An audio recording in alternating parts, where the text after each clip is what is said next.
Finally, we're back again. Hello and welcome from the Hockenheim Ring. Finally, it's the first race weekend of the season 2014. And one thing's for sure, it's never been as tight as this year, with 23 eager drivers and amongst them 7 DTM champs. And who actually landed on the podium? You'll find out now. Here are the highlights. Enjoy. The 23 DTM contenders driving for Audi, BMW and Mercedes-Benz are back in their element again at last. It's time for the 30th DTM season and the season traditional opener at Hockenheim. There are 4 completely new faces in the DTM. Mercedes-Benz have signed the first Russian driver in history, ex-Formula 1 ace Vitaly Petrov. BMW have 2 rookies, Belgian hopeful Maxime Martin and Antonio Felix da Costa from Portugal. Nico Müller from Switzerland is driving for Audi. Here come the magnificent 7 then. 7 former champions, more than ever before, all going for glory in 2014.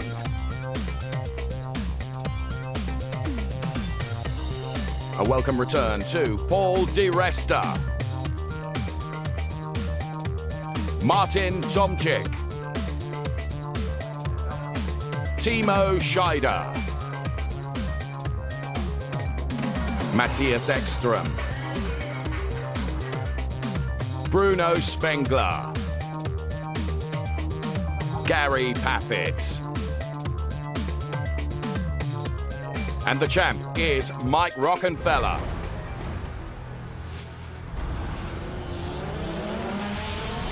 And let's go for a high-speed lap with him.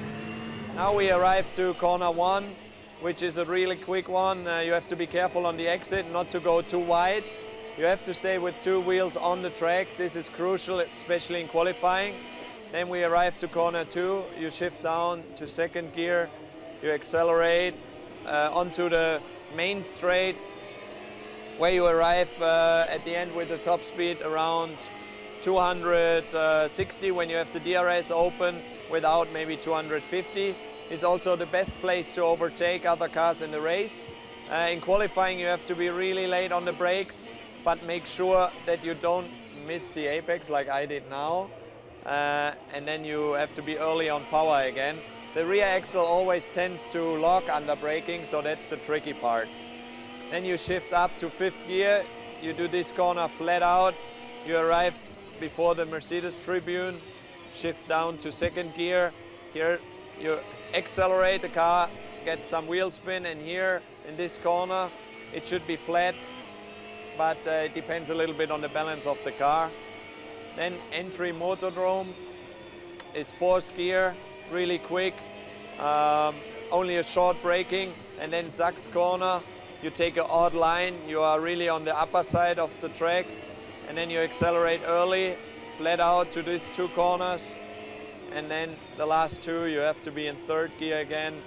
Quite tricky, very hard for the tires, the left side tires, and then you accelerate again, and we are on start finish, and hopefully you look on the display and you did a lap around 132.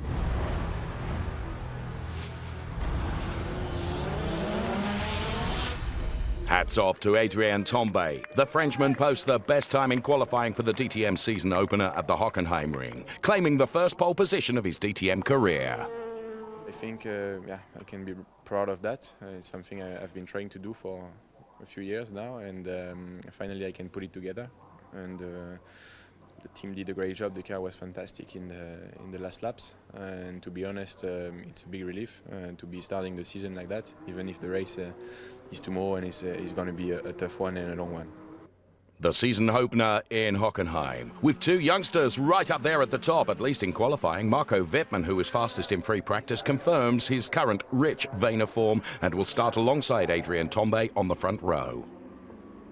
Yeah, actually I'm very, very happy. I mean, to start the season with a 2nd place in qualifying is something which is really good. Especially I'm really happy for my team, RMG, and as well for BMW Motorsport. We worked very hard over the winter, and yeah, it's nice if it pays off, and now to start the season, yeah, it's something really great, and looking forward for the race tomorrow.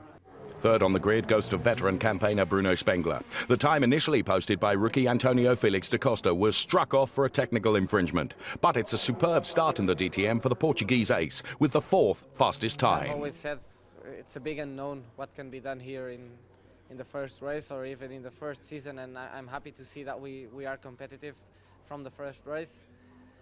It was hard. It was very hard. I mean, it's very tricky here. 1/10 can put you in or out like that. So luckily we've done a good job today.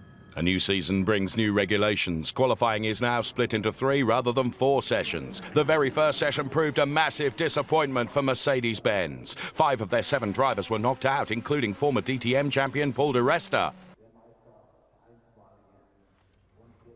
Also out, his ex-Formula One rival Vitaly Petrov. Gary Paffett's 14th place was the best that Mercedes could manage. It was difficult. It was a real fight to get the best out of the car. I mean, I got the best out of it. I mean, we really pushed very hard. We have some problems with balance. I mean, we're struggling with the balance of the car a bit, and certainly there's lap time to be found in just improving the setup of the car. You know, it doesn't look good, and we're not happy with where we are. But I really feel that we have some clear areas where we can improve to find lap time. The first qualifying contest of the year also ended in disappointment for Mike Rockenfeller. The reigning DTM champion was only 11th quickest in qualifying. I'm not happy with the result, but that's the way it is. I tried my best, but I wasn't quick enough. And tomorrow is race day. We try everything, you know, to be there. But yeah, so far it didn't work out pretty well, so we have to improve tomorrow and score points. Youth generally beat experience in the first quali showdown of the season. Tombé's success is the 72nd pole position for Audi. Felix da Costa will start from 4th rather than 3rd due to having his best time disallowed. Miguel Molina was later disqualified from qualifying, with all other drivers moving up a place as a result. Molina drove without a compulsory dummy camera. Martin Tomczyk will start from 7th, with Timo Glock behind him in 8th, and Timo Scheider is 9th. Rookies Nico Müller and Maxime Martin in 12th and 13th. Jamie Green down in 17th. With the exception of backmarker Molina, 5 Mercedes-Benz drivers bring up the rear. Not the way the Stuttgart constructor hoped to start the season. The season opener at Hockenheim. It promises to be a thrilling race on Sunday as the tension mounts.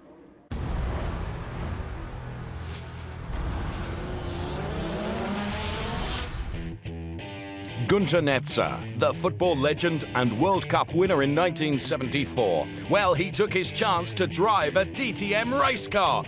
Not any DTM race car, but the race car of Mike Rockenfeller.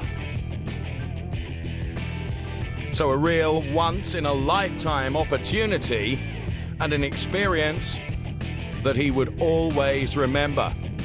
And to be fair, out on track, he was focused. And he was pretty quick too. In fact, around the 4.5-kilometer circuit, he cut quite a good figure. It's the first time in my life that I drove such a car, and nothing to do with the regular car driving. This is another world, and the drivers impressed me much more than before, because now I know really what they are doing every race, and big compliment to the drivers.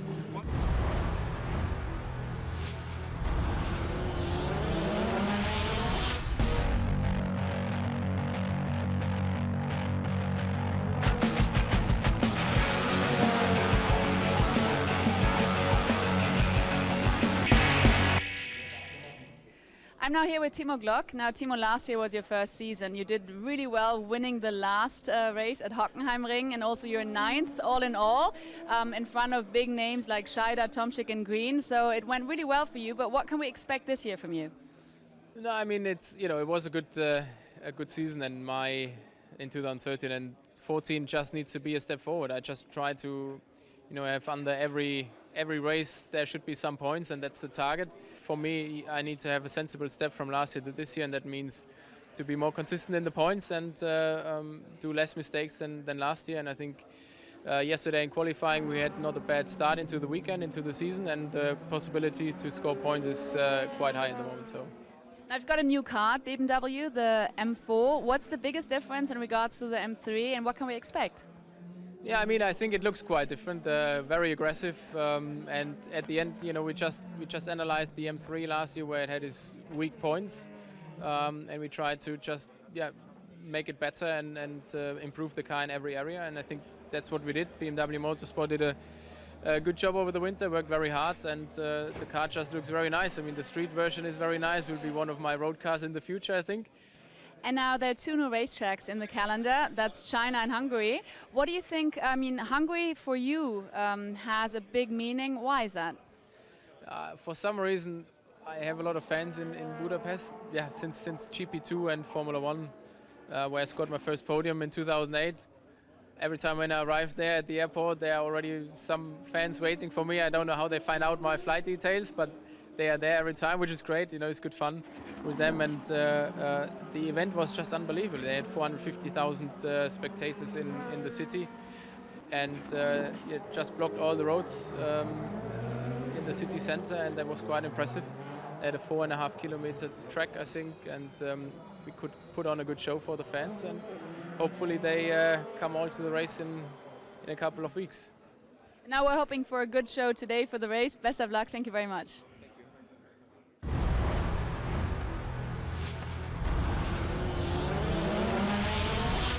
The race will be 42 laps and features important changes to the regulations. Pit stops down from 2 to 1. The Hankook option tyres must be used at least once in the race, but only for 50% of the race distance. DRS may now be used in the last 3 laps. This was previously prohibited. And performance weights are a new factor compared to 2013. Depending on a constructor's race results, its cars must take on additional weight, perhaps up to 10 kilos for the next race. If results are poor, weight is lost. VIPs galore in Hockenheim.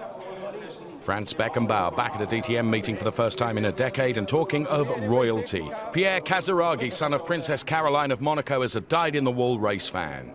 The starting grid on Saturday evening, Miguel Molina lost the 6th spot he'd earned during the session due to a breach of the technical regulations. Basically, a dummy camera was not mounted on the car. The dummy is required if a TV camera is not fitted in the same place.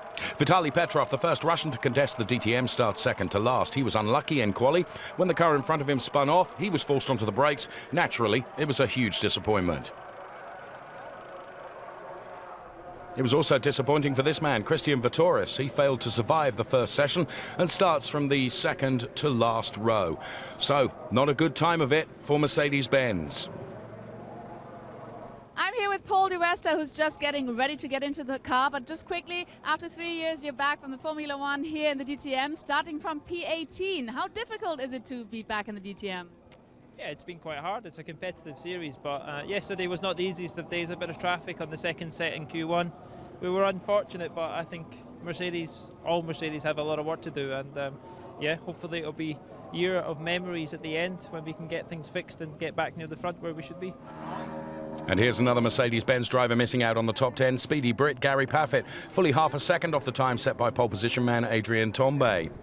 Clearly then, the right balance for the Euronics Mercedes AMG C Coupe has yet to be found. Here's the second best driver from last season, Augusto Farfus. The Brazilian also starts outside the top 10, so BMW team RBM also have some work to do. RBM team continuing to look at Augusto Farfus's car. Here's Mike Rockenfeller then into the top 10 in 10th. Certainly a less than satisfactory position on the grid. Rocky will be determined to move up as best he can and score as many points as possible. Timo Scheider, a champion in 2008 and 2009, starts from 9th place on the grid.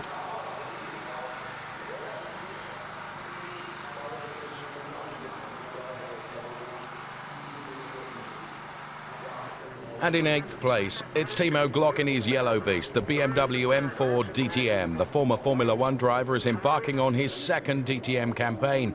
He finished 2013 on a high by winning the last race of the season here at Hockenheim. BMW Team Schnitzer's Martin Tomczyk starts from 7th. He was champion in 2011, driving, of course, for Audi at the time.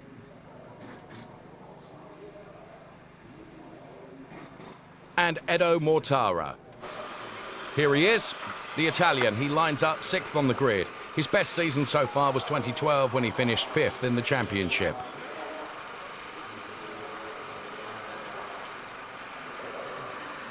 And here is Matthias Ekström, the 2004 and 2007 champion. He starts from 5th. The 35-year-old Swede is truly a DTM veteran, but still extremely competitive. In 4th, Felix da Costa. The Portuguese hopeful is the best rookie with 4th spot in his maiden qualifying session. A more than respectable result.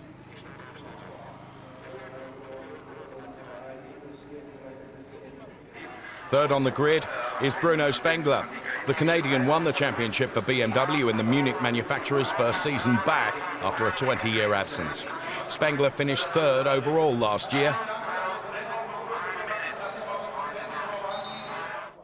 In his second DTM season, 24-year-old Marco Wittmann starts from the front row. He mounted the podium for the first time last season with second place at Spielberg in Austria. And Adrien Tambay from France starts on pole. It's a great way to open his third DTM season, and this might just bring his first race victory, as there's no better place on that grid to be starting a race. Hey Nico, nice to see you again here at the Hockenheim Ring. Now, you had the chance today to drive a historic car from '57, the Silver Arrow, but also the DTM car. What is the main difference between the two? Oh, it's massive. It's incredible, you know, but it's good fun to drive both of them. First of all, to get the experience of what the car from the 50s felt like. You know, it's unbelievable. It's another world. But even then, I could go, you know, I could push, I could put it sideways and everything, and it was great. And then, to be honest, I was even more impressed by the DTM car, because it's the first time that I drove a current one, and they're so quick. It was really good fun. All right, and all in all, it didn't work out too well for Mercedes-Benz in the qualifying yesterday. What do you think are the chances today in the race for Mercedes? The chances are not that good, because, you know, starting from that far back, it's going to be tough. For sure, I think they can work their way up a little bit, but it's going to be difficult to get right to the front. But anyway, early days in the season, so there's still plenty of time for them to develop, and I'm sure they're gonna fight back. Here comes the starting grid for the season opener here at Hockenheim then. And on the front row, it's Adrien Tambay and Marco Wittmann alongside Audi v BMW. On to the next row of the grid we go then, and it's Bruno Spengler. Alongside him, the rookie Antonio Felix da Costa. The next row sees Matthias Ekström, P5, and Edo Mortara, P6. Martin Tomczyk starts from P7 with Timo Glock in the Deutsche Post car right alongside.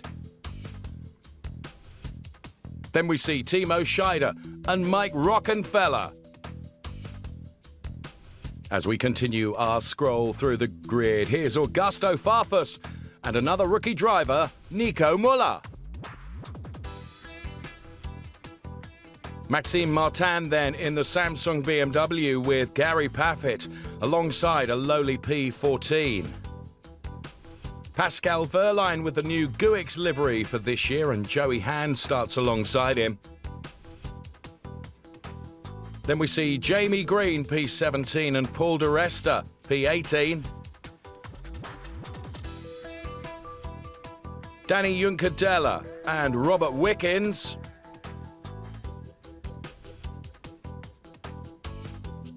Then it's Christian Vitoris and Vitaly Petrov. And bringing up the rear, Miguel Molina. That's the grid for race one here at Hockenheim. And seconds before the start of the 30th DTM season, the customary mix of excitement and tension. And it's visible in the pits, look, with Jens Marquardt and also Alex Zanardi. There's the Mercedes boss, Toto Wolff. Well, of course, he looks concerned. And all the Audi team in their garage. Lights out and away we are racing. Spengler with a superb getaway, and he gets past Marco Wittmann to go to P2. So around the first turn they come here. This is DTM at Hockenheim, and look at Adrien Tambay, and Marco Wittmann now gets that place back from Bruno Spengler.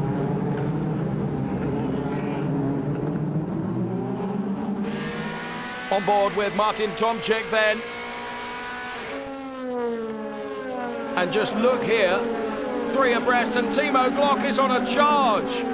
The difference between option and standard tyres then we can see throughout the grid as Timo Glock here, he could do 3 at once. He has. Mike Rockenfeller tries to do the same. What a brilliant move from Timo Glock.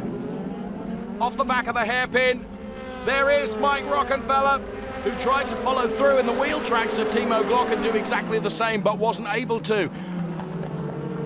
Oh, there's contact between Jamie Green and Augusto Farfus. Absolutely, there was definitely contact there, I'm sure of it. There goes Tombe, there goes Wittmann, there is Bruno Spengler. And just look at the smoke pouring off the car of Jamie Green now. And Gary Paffett desperately trying to find a way past the ailing Audi. And a whole stack of them behind Jamie Green now.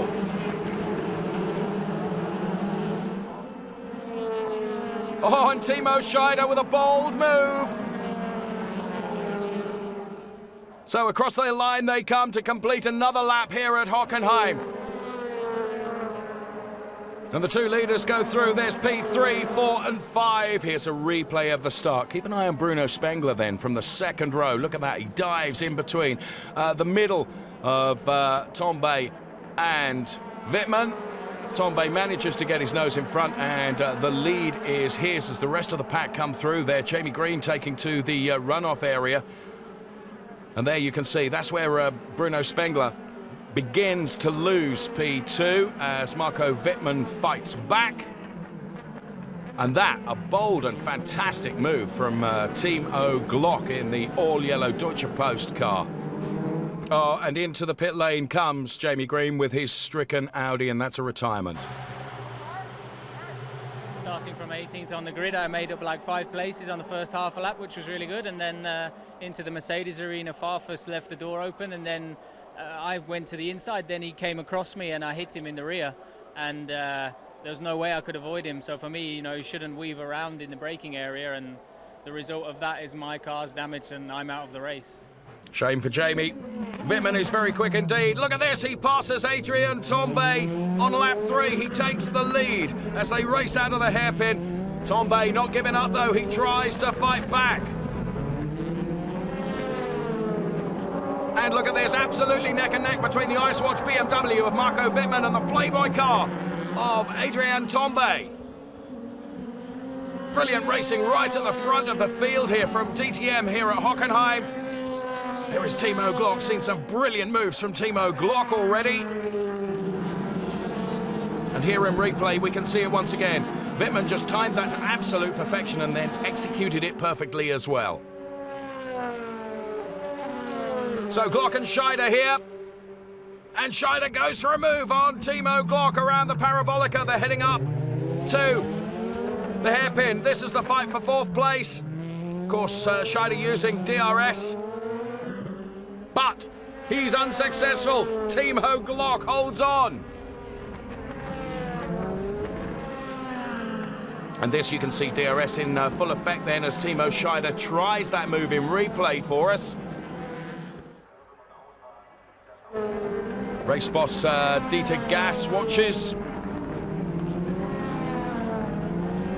This is Mike Rockenfeller on Bruno Spengler. And right on Bruno Spengler, you can see the race order on screen in front of you there as we're watching this battle between Mike Rockenfeller and Bruno Spengler on board with the champion then in the cockpit of that car. And this, how Rockenfeller gets past. Bear in mind, Bruno Spengler is on the harder tyre. Rocky through the hairpin. Spengler tries to fight back, but his fight back will be futile. So the champ moves up another place, seeing it there in replay. Here's Edo Mortara being hounded by Robert Wickens, the all-new Freeman livery for Robert Wickens in the Mercedes. DRS deployed by Robert Wickens. An easy move into the hairpin. Edo, though, tries to fight back. But as for previous, that fight back will be futile.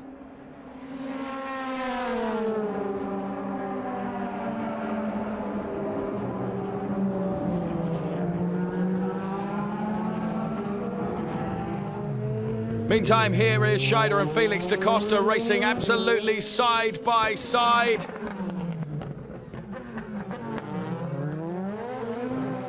Very nearly coming into contact together there, but Scheider in the all-black machine, then it is Felix da Costa.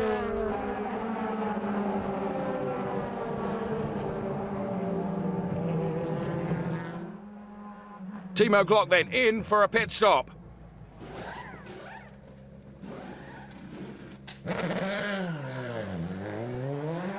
3.4 seconds then, and the first pit stop of 2014 DTM executed perfectly for Timo Glock. He's back out on the track once again as we continue. Here comes Marco Wittmann in the Ice Watch car. Let's see how the team do here, because also in is Adrian Tombe. And Wittmann is out and running. Or Tombe out as well. There goes Timo Scheider. Oh, problems for Felix da Costa there, not getting out very, very quickly. And Timo Glock looks quick. Timo Glock could pass Felix da Costa, and he does so. Absolutely brilliant from Timo Glock. So 3 he goes, and that's cost Antonio Felix da Costa. Oh, talk about cost Antonio Felix da Costa. There's Maxime Martin and Danny Juncadella. Another wheel has come off. What a disaster for Juncadella that was. See that again. Released too early. Juncadella thankfully able to stop. Maxime Martin gets out of the way, and then the wheel comes off. What a nightmare for Juncadella, who can't go anywhere at that point. Only now can he get moving. So the wheel was in the middle of the road, and I couldn't even go straight, so I had just to wait. So yeah, I did like a stop and go, and so then I had to go out again and come back in the pits, so probably I lost like 30-40 seconds, which then made me be in the middle of nowhere. Fair point from Danny Juncadella. The fight for 7th then. Ekström in the Audi here, overtaking, or attempting to overtake what is the best placed Mercedes at the moment, driven by Vitoris. And Eki gonna do it down low as they head towards the final 2 turns here at Hockenheim. And Eki did it perfectly. Dieter Gas looks on.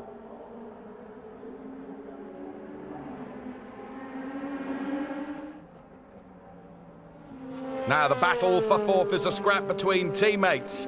Rookie Felix da Costa has now got past his BMW Team M-Tech colleague Timo Glock. Timo, of course, with years of Formula 1 experience. The young Portuguese driver is earning some great respect here.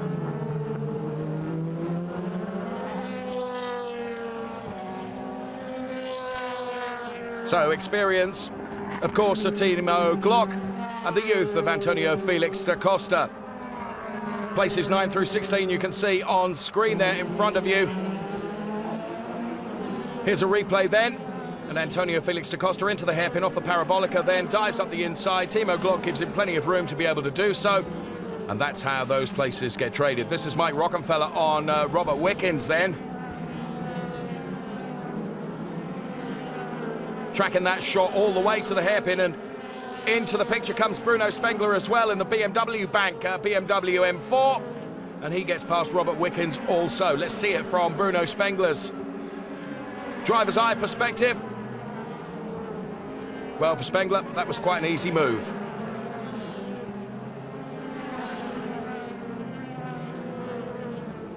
So on board with Molina. And this a very, very low down shot that we're able to bring you here between Molina and Petrov. A bit of contact there. And Augusto Farfus in the mix. Martin Tomczyk sits right behind these two. Let's listen to the engine being caned here.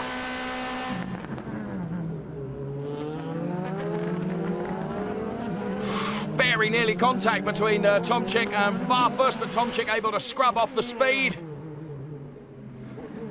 And the BMW Bank car of Bruno Spengler goes past Vitoris. Augusto Farfus right on the tail now.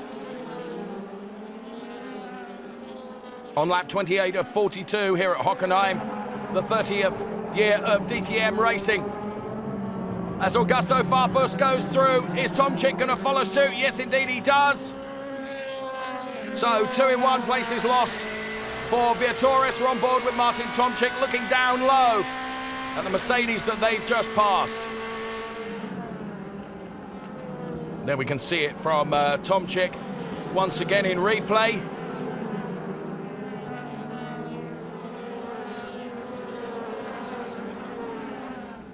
In the meantime, Wittmann still leads comfortably from Tombe. There is Marco Wittmann. Ice Watch livery, ice cool drive from Marco Wittmann today so far.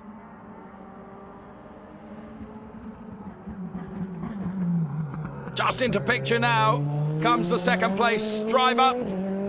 That's Danny Juncadella on the right-hand side in the Mercedes.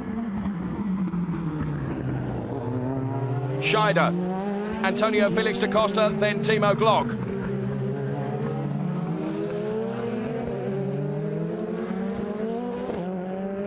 Car's really bouncing and bouncing there. Oh! And Mortara out.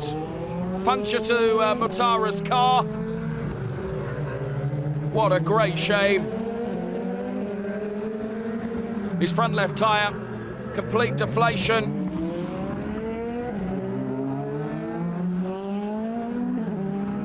And let's see it again in replay. So Mortara then, who was P6, having to end his race early. Whoa, whoa, whoa! That's Timo Scheider who's gone round. And it looks like he might have been helped by Antonio Felix da Costa because Timo Glock is trying to get back past again. Let's see this. So there's Scheider. There's Antonio Felix da Costa. Oh, and that's a bold, bold move. You can see the front tyres lock up there. And again from another angle. And that just nerfs Scheider right out of the way. So you can see there the car under investigation. Well, rookie, of course, into DTM, and then having blotted his copybook a little bit now, having done so very well. And what's this? There's a real problem here for the team. They've got the wrong tyre, they've got the wrong wheel. They do not know what earth is going on here. And they're still not happy with either of those wheels. Now, of course, the wheels are marked, the tyres are marked. Here comes another one. Is choice 3 going to be the right choice? Of course, they've got to replace a rear as well. Wow, that was an awful stop for Antonio Felix da Costa. My fault, misunderstanding, a stupid move. I shouldn't have done that. I'm sorry. I apologize to Timo. I ruined his race and mine. Yeah, I'm sorry. Well, he comes across as honest, candid and genuine. Of course, one man's loss is another's gain. Ekström passing Glock, and now third, only 17 seconds behind Wittmann. 3 laps ago, the gap was 21. The swift Swede is on a charge here. Just look at that man go. That's how he did it. Absolutely flying. It's been a race of 2 halves. Those that started on options and those that will finish the race on option tyres. Do you think Ekström will be able to attack Wittmann? Do you think the option tyres will last? Well, Ekström is currently running in P3. It's just 2 cars in front. Normally he's very fast on the option tyres, so I hope he's going to be able to move a little bit more forward. Well, Ekström on option tyres is setting a scorching pace. He's heading up towards Adrian Tombe now. And he is heading up towards Adrian Tombe at an incredible rate of knots. So there is Tombe. Here comes Ekström. Put the clock up there for you. So where will Ekström make his move on Adrian Tombe? Tombe up high. Thought Ekström might dive up the inside there, but chose not to. Around the final 2 turns before the start-finish straight. P2, P3. Oh, and I think there was... Yes, he did. Ekström just clipped the back end of Tombe. You can see something come off the car. Little bit of damage to the corner of Ekström's car. Now, hopefully that won't cause him any problems. You can see there's bits just hanging on the right-hand side of the car there, right in screen for you. Just think he got up a bit close behind, and there's another piece that's come off. Got up behind, just a little bit close to Tombe. There's the gap between Wittmann and Matthias Ekström now. And still bits flying off that car. 4 laps left to run. Is Eki going to be able to hold it together? And furthermore, will he be able to get even closer to Marco Wittmann.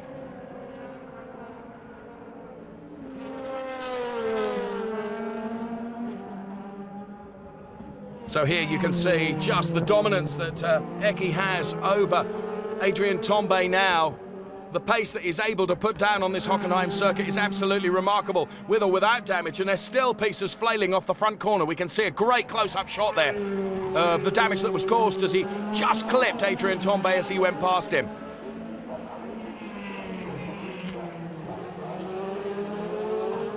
Some great driving from Matti Ekström. And just look at the gap that he has been able to create already. Okay, this is the battle for fourth then. Timo Glock, Mike Rockenfeller.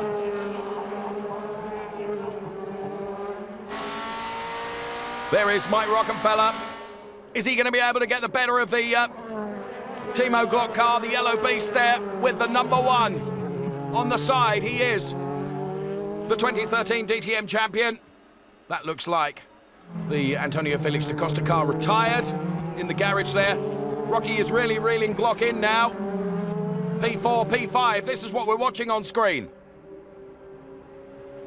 So round the parabolica they go here at Hockenheim. DRS is deployed by Mike Rockenfeller on Timo Glock. It's going to be an easy move, or is it?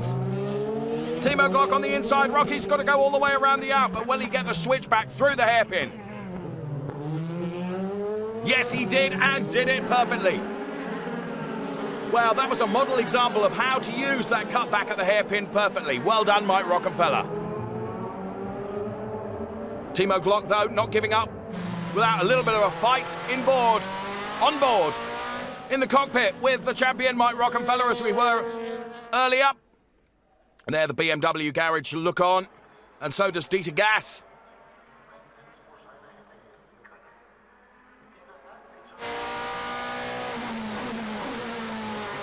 Back into the cockpit of the Mike Rockenfeller car. Just watch that master at work. Still drama to come. Looks like it. We're on board with Bruno Spengler. A four-way fight for fifth. Scheider leading the group with Farfus, Spengler and Tomczyk.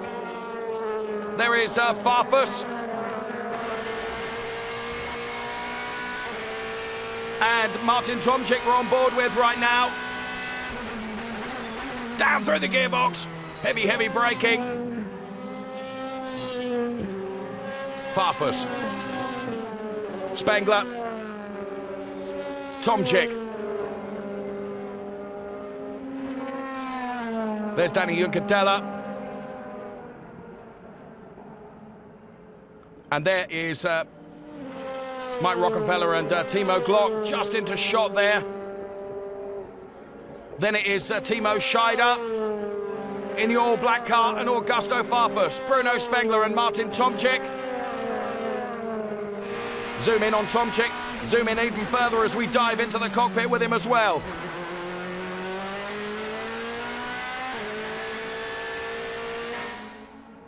Here, though, is the star of the moment, without question. Marco Wittmann. Ekström is catching him. But at this stage, the gap is going to be too great. He has put up a valiant fight, though. Some great driving from Matthias Ekström. Just one lap left to run. Never going to be able to reel him in unless Wittmann makes an uncharacteristic mistake. But Scheider is going to come under pressure here. There's Scheider, there's Farfus, there's Spengler, there's Tomczyk.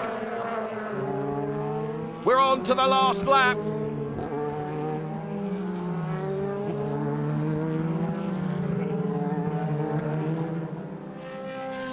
Timo Scheider.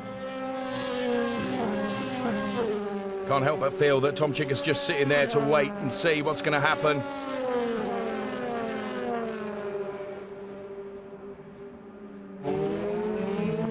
So Farfus then all over the back of Timo Scheider. Braking again. Now is he going to get this switch back? No, not close enough to be able to do it. So Timo Scheider is going to try and make that Audi twice as wide as it really is. Really going to stick his elbows out here. And Augusto Farfus has got to try and find a way round. Dives now. They are side by side. We'll be able to carry a little more speed through there, and surely Farfus has done it. There's contact between them. And that plays into the hands of Bruno Spengler. Farfus comes back. Tomczyk has gone through as well. But here comes our race winner, Marco Wittmann. And he locks up in front of his pit crew, backmarking Danny Juncadella. Well, let's wait for the carnage as they come through. Well, Bruno Spengler was really able to take advantage of that. There's Adrian Tombe. Matthias Ekström has already crossed the line. There goes Mike Rockenfeller. Here comes Timo Glock. There's Spengler, Tomczyk, Augusto Farfus. And their delight. BMW taking the first victory. And a great result for Audi as well. Hans-Jürgen Abt is happy. Mr. Marquardt, what a perfect start into the season. Wittmann did a perfect race, and also I believe you've got 5 BMWs in the top 10. How do you feel? Are you a happy camper? Absolute happy camper. I mean, really, from starting of this weekend, Marco did a fantastic job, and his team, Stefan and his guys, I mean, I'm so proud and happy for them. I mean, they had a tough year last year, and this year to start the season with a win, and for Marco, this is really amazing. I'm sorry for the move that Antonio did. He was a bit ambitious there with Timo, but okay, I think he'll learn from that. He's really sorry about that, but I think overall, no, for our rookie car as well, the M4 DTM, fantastic start of the season, and really a great thank to the big team that we have, and they really did a great job over winter, and we can only be proud. Now the big incident from the last lap. Farfus passes Scheider, determined to be first. But Scheider also opts to the inside line, and both of them run out of road. So I wonder what Augusto Farfus will make of that. You can see there the contact. And let's see it from a different angle here. Lots and lots of replays. They're so close together. And that's where Farfus loses out and off onto the runoff area. But of course, both of those cars ultimately losing out because this man, Bruno Spengler, able to take great advantage. Let's hear from Augusto Farfus now. Well, it's not a lot. I mean, I just came out from the car and Scheider came to apologize. So I think he took the responsibility of the contact. It's a race accident, but I think we could have avoided because I was a lot faster. I would have taken him anyway in the next corner. So he apologized, and yeah, that is it. So the race result in full for you on screen there. Marco Wittmann takes the first victory of season 2014. Matthias Ekström P2. Adrian Tombe P3 with Rockenfeller, Glock, Spengler. Tomczyk, Farfus, Scheider, Joey Hand, Pascal Wehrlein. The best of the Mercedes to show there, P11, and Gary Paffett in P12. There, the rest of the order comes through for you on screen as the fans celebrate here at Hockenheim.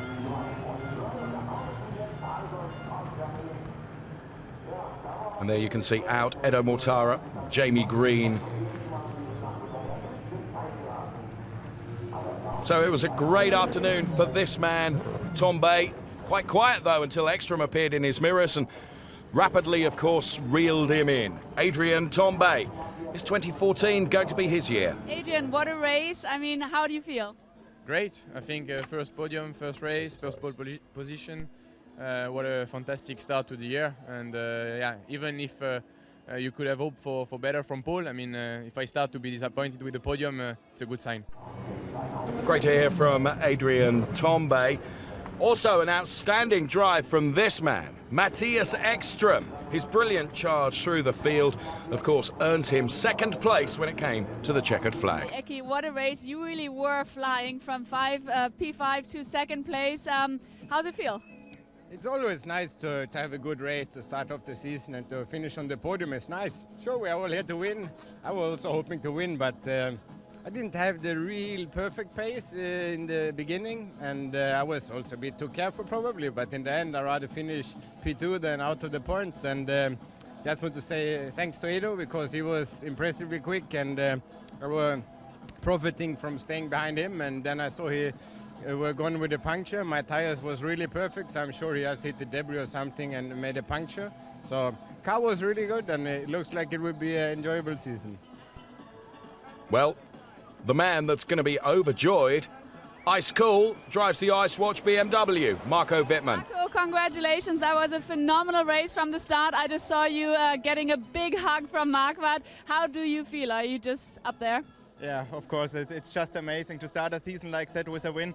It's just great, and especially it's my first win. It's the first victory with a new M4, and also the first victory for my team RMG. I'm just so happy and so proud. We worked really hard over the winter, and to get this result at the end, it's just great. It would be lovely if it continues like that, right? Yeah, of course.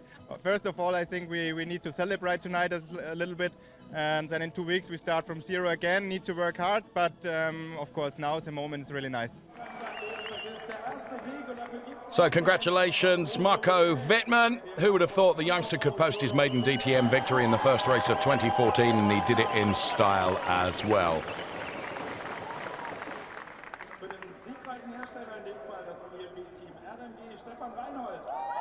Stefan Reinhold is going to receive the trophy from Mr. Franz Beckenbauer, the soccer legend.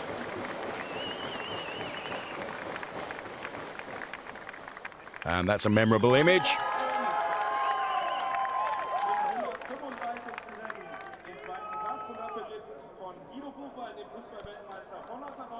Next up then, Guido Buchwald, a 1990 World Cup winner with Germany, presents Matthias Ekström with his trophy. And Dieter Gummer presents Adrian Tombe with his. So a fine opening 2014 DTM race, and here's Verena Wright. And now I'm here with Norbert Haug, the former Mercedes-Benz Motorsport Director. It's wonderful to see you here.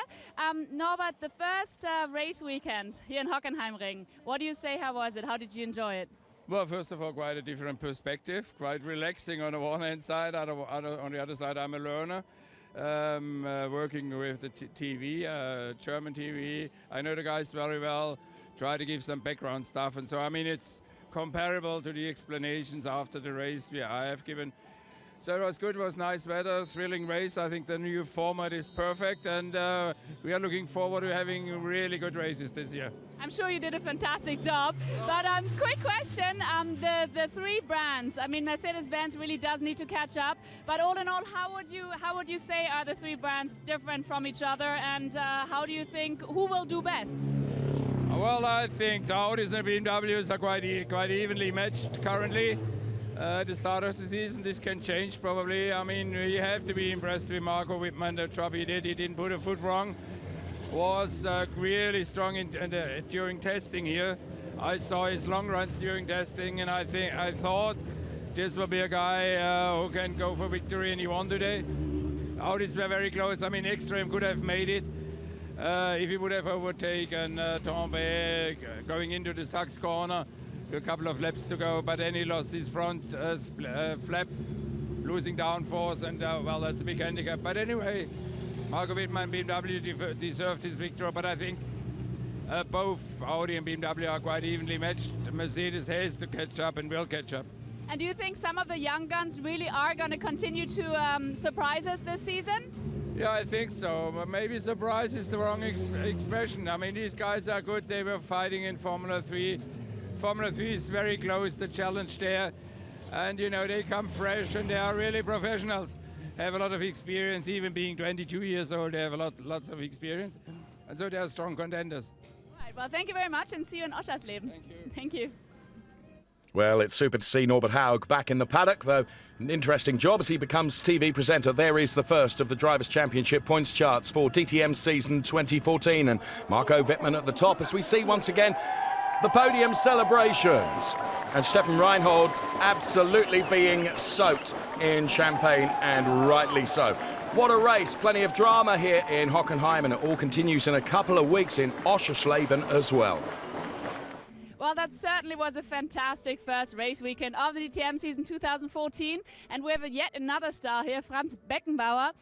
What did you think of the first DTM race? I think it's the first time you returned here since 10 years. And how did you like it? I agree with you. It was a fantastic race, and at the end it was a Bavarian winner.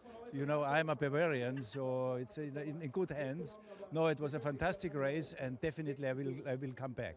Oh, we love to hear that. Thank you very, very much, and see you soon. Perhaps even in Oschersleben, mid of May. So until then, take care. Bye bye. Ich kämpf gegen die Zeit und du bist das Ziel. Ich kämpf gegen mich und ich kämpfe um dich. Will alles riskieren, egal was passiert. Du kämpfst gegen mich und ich kämpfe um dich.